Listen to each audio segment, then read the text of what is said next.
I'm Danny. I'm going to try to explain a trick called Maelstrom.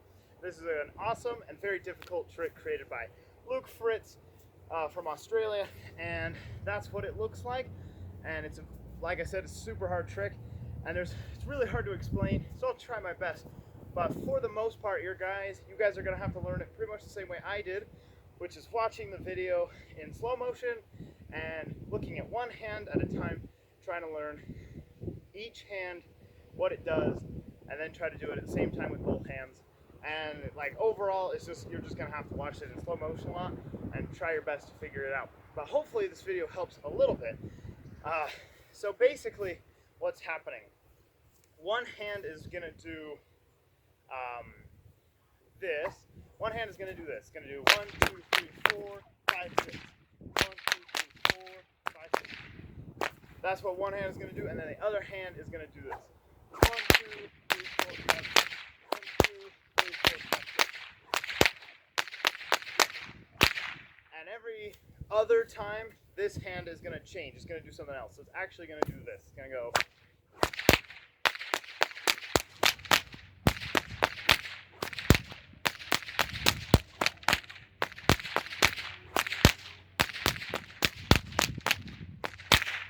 So hopefully you can see from that I'm doing like 1, 2, 3, 4, 5, 6. 1, 2, 3, 4, 5, 6, 7, 8, 9. So it's like every time you alternate between doing like 6 and doing 9. And that is a hard thing to remember to do when you're doing the real trick. But that's basically what you do. And then together, it looks something like this. You go.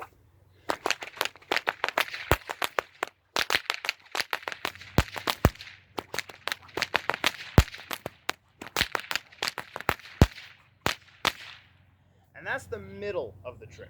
That's the first thing you kind of have to learn. And it helps to learn corkscrew, which is an easier but similar trick. I'll do a real fast version of corkscrew real quick.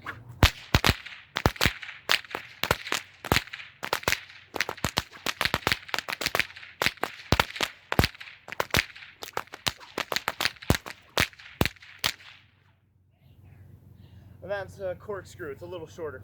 I just took out some of the repeated parts, but that's corkscrew, and it's good to learn that trick first. But back to Maelstrom. So you have to get the hang of doing this like very complicated two-handed pattern. That's going to take you a bit of practice to just learn that, and then unfortunately you have to learn how to do it on the other side. So take the time, start from the bottom, and learn how to do that same set of tricks mirrored. So like this: 1, 2, 3, 4, 5, 6. 1, 2, 3, 4, 5, 6. And then learn the other trick in the other hand like this.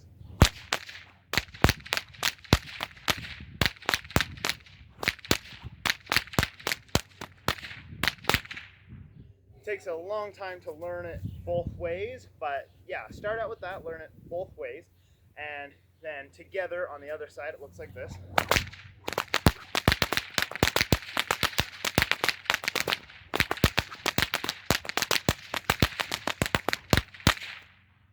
And once you can do that, you're like mostly there. You're mostly there. The only thing else you have to learn is how the actual routine goes. So at this point, you've pretty much got the trick down, but in order to say you can do Maelstrom, you have to know the routine, not just the trick. So now you have to learn the beginning, the middle, and the end. Actually learning it like a routine instead of just getting the trick down. It's cool and all if you can do like this, but that's not enough to say you can do Maelstrom. In order to do Maelstrom, all you have to do, like I said, is that the beginning and the end, really nail those, and I'll show you what they look like. So the actual intro to the routine goes like this. That's the intro. I'll do it real quick and kind of go into the routine so you can see how it blends.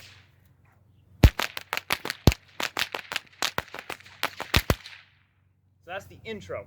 And what it is in your dominant hand, you're going to kind of do a Sydney flash into your side volleys like this. Like that. So you start out with an overhand flick, back, here, and then a breakaway crack, and then you're into the trick. So it's like a Sydney flash that goes into crossing volleys. So like 1, 2, 3, 4, 5, and so on. That's what your dominant hand has to be able to do, is that overhand flick back. Anyway, and then the other hand is going to do a breakaway and volley.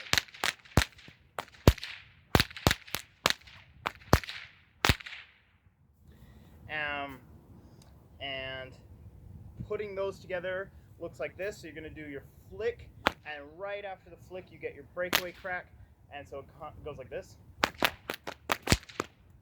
So it goes like your flick, then you get your first breakaway crack, and then it just, they kind of just happen. So you get like this flick crack happens first, then you start your breakaway, and then things just should happen from there. And it takes a long time for your arms to have enough endurance and muscle memory to just kind of take it the rest of the way from there. But that's how it goes. You get like the flick and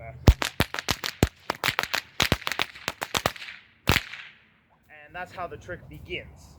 And then once you get the intro, what you have to do is you go like, in my head, I kind of have to think of it like you go full, empty, switch, full, empty, finish.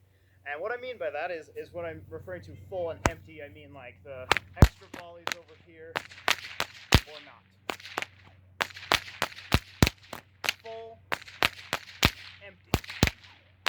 I hope that makes sense. It makes sense to me. I'm not sure if it's one of those things that like makes good sense to my brain, but it won't tell you yours. But that's how I think of it. You go full, empty, switch, and I mean like switch sides, and do full, empty, finish. And so I'll go from where we are right now. So we know the beginning is like this. Empty, full, switch, empty, full, finish. So that's kind of what I'm talking about when I say like empty, full, that sort of thing. And that just kind of helps me while I'm doing it, because everything is happening so fast. If you don't have it pretty figured out in your head, it's just going to happen, and it's just going to probably be wrong. Anyway, now on to the third and last important topic for learning Maelstrom. It's the ending. It's the finish. It's the killer. It's the trick. If you mess up the ending, then you just everyone just feels bad for you. So you really got to nail the ending. And you can probably play around with other endings, like, you know, here.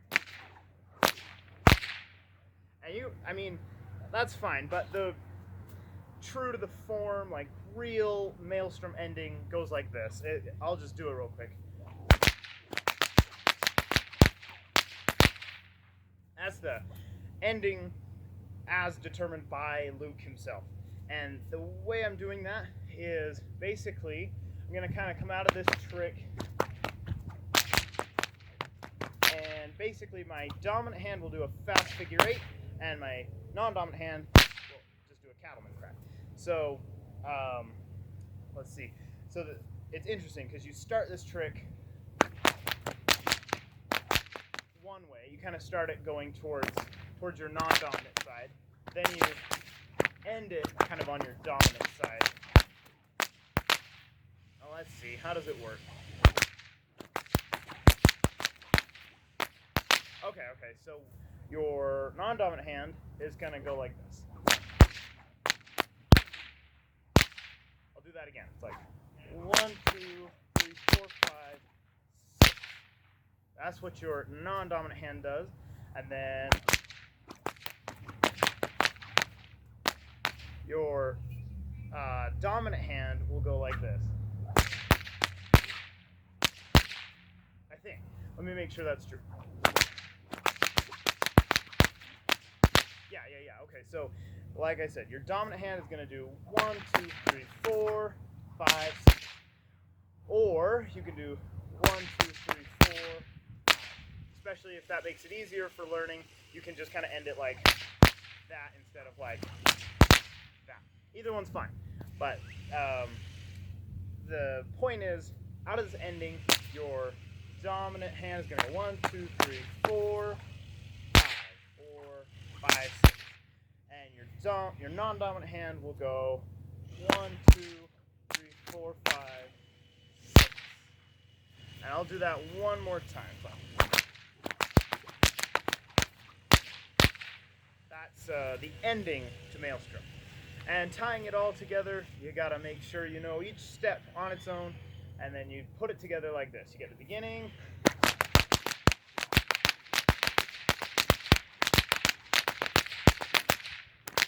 switch,